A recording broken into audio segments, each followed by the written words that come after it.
Hi there. We are all feeling that times are tough right now. At least it's not as bad as it was during the GFC. But how far off that reality are we? I'm Aaron Young. Let's find out. Now from our headquarters at Ticker Park, this is Ticker Today.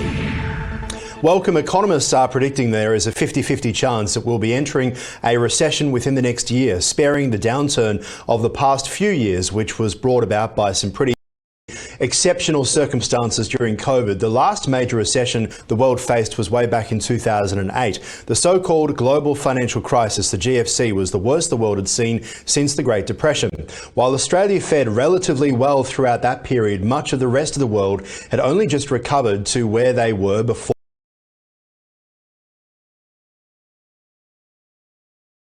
Similarities between 2008 and now. Would another recession be just as bad for the global economy? Find out more. Let's bring in Will Banks of Schillings Capital. Great to see you. There's a lot of people looking at this period of time, comparing it to 08. How does it stack up? There are similarities, but there are also differences. The GFC was really a macroeconomic event, whereas the COVID event, as I call it, is more of a macro-micro. The GFC was driven by a sector, whereas COVID was obviously driven by a global pandemic. GFC, I think everybody would agree, was caused by reckless lending and subprime market, greed, whereas COVID is really driven by a pandemic, which I think everyone would agree wasn't intentional, but it's still having a pretty major impact on the economy.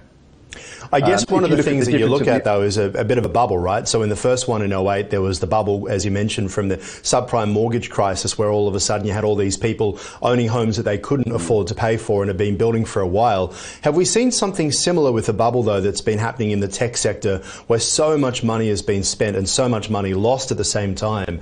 Could that be leading to causing banks? We saw Silicon Valley Bank, we've seen Signature Bank start to go through tough times as well. Is that a precursor for a GFC?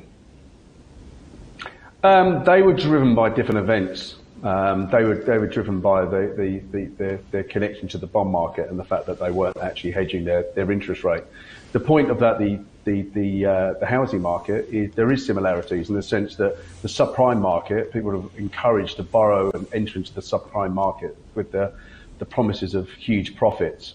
What we've got at the moment is was a promise by the RBA that interest rates wouldn't go up and the market was encouraged to borrow, which is what's happened, and one of the reasons why we are where we are is the fact that interest rates did go up, despite the fact that the RBA said they wouldn't be going up until 2024. And as you know, we've had 12 increases already.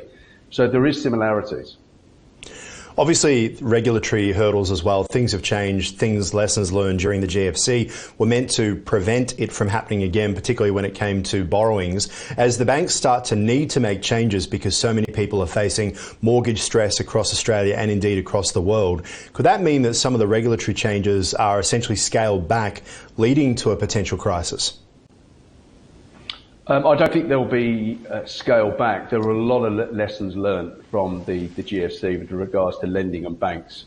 There's much more of a focus on financial regulation, certain acts like Dodd-Frank, which include living wills, there's systemic risk awareness, liquidity funding, and the too big to fail concept as well was very much considered, and ring fencing certain areas of banks to ensure that they didn't fall under immense stress. So I don't think regulatory approach would be scaled back. I think, if anything, it will probably be held in higher regard. Really, I think it's to ensure that something similar to the GFC doesn't occur. I guess one of the similarities as well was that we saw from the GFC was things got really tough for a lot of people, including in Australia. And one of the ways the government tried to get out of it was paying those $700 stimulus checks, the plasma TV checks, as people used to call them, to try and keep the economy going as well. The difference here is that so much of that stimulus money has already been spent during COVID. Governments are trying to pare it back at a time where inflation has been soaring over the past year and a half in response to the war in Ukraine Ukraine, but also all that money flowing around in the economy from stimulus put in by governments as well. We're unlikely to see stimulus as a way to try and get out of a difficult time this time, right? Totally agree. The target is still trying to reach 4.5% unemployment, 2 to 3% inflation. Absolutely right. They've released several support packages, and the issue is what else can they do? I mean, from my perspective, they can't pump more money into the economy because that's going to have the opposite effect of what they're trying to achieve.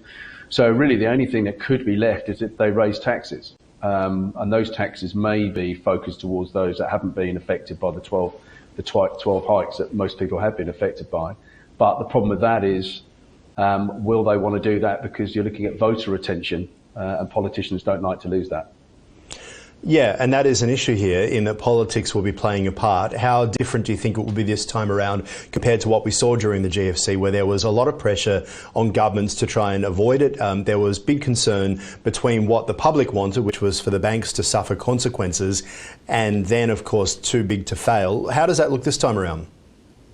Yeah, so when you look at the Rudd government, the Albanese government, there are slight differences. The Rudd government immediately dropped the cash rate by 100 basis points when the GFC kind of got its stranglehold.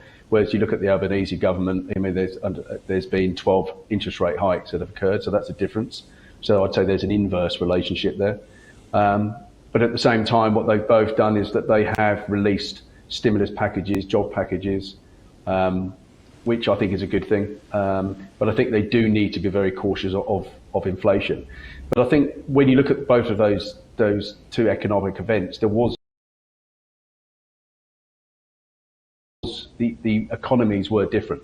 So when you look at COVID, inflation's hit around about 7.8%, whereas during COVID it was about during the GFC it was around about 5%. So there are differences and there are different constraints which will have an impact in terms of how the government manages this situation. I look back to 2019, pre-COVID, and we were talking about quantitative easing as being the direction that everything was heading into, as in below zero, ways to try and keep the economy going. That was before COVID kicked in, where we suddenly saw so much money flowing around the economy, which was the opposite of what many economists thought would happen, which is the reason why stimulus went in there as well. What's the difference between now, where we're at, and 2019, where we were talking about quantitative easing, and now, of course, it's about pushing up interest rates to a point to slow down the economy? Well, the reason why they're pushing up interest rates is because of the quantitative easing. So was that a mistake? Do you think that was a mistake back in 2019? 100%. 100%. Really? It was a mistake. And what do you think it was recognised at the time? Well, I don't think they did it intentionally. I think they did it for the reasons that they felt were best for the economy at the time.